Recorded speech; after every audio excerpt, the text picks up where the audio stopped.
முருகா சரணம். இன்றைக்கான பதிவு என்னன்னு முருகருக்கான ஒரு பாடலை பாடிட்டு உங்களுக்கு நான் சொல்கிறேன். வாங்க வீடியோக்குள்ளே போகலாம். கொத்துப்பறை கொட்ட கலமிசை குக்கு குக்கு குக்கு குகு குத்தி புதை புக்கு பிடி என முதுகூகை கொட்புற்றல நட்பற்ற உணரை வெட்டி பழியிட்டு குலகிரி குத்துப்பட ஒத்து பொறவல பெருமானே. இந்த காலம் நோன்பு காலம். நிறைய சகோதர சகோதரிகள் நோன்பு மேற்கொள்ளுவாங்க. ரமலான் நோன்பு. அது எப்படின்னா ரொம்ப கஷ்டமாகவே இருக்கும். இந்த நோன்பு காலையிலேருந்து சாப்பிடாம சாயந்தரம் 6 மணிக்கு மேலே அவங்க சாப்பிடுவாங்க.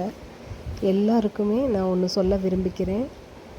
நல்ல ஃப்ரூட்ஸு, ஹெல்த்தியான ஃபுட்டு சாயந்தரத்தில் எடுத்துக்கோங்க. அப்போ தான் அடுத்த நாள் உங்களால் அந்த விரதத்தை கண்டினியூ பண்ண முடியும். இல்லைன்னா டயர்டாகிடுவீங்க. நீங்கள் என்னெல்லாம் நினைக்கிறீங்களோ இந்த நோன்பு காலத்தில் உங்களுக்கு எல்லாமே கிடைக்கணும்னு நான் கடவுள்கிட்ட ப்ரேயர் பண்ணிக்கிறேன். என்னோடு சேர்ந்து இந்த வீடியோ பார்க்குற எல்லாரும் நோன்பு இருக்கிறவங்களுக்காக நம்ம ப்ரேயர் பண்ணிக்கலாம். முருகனே துணை.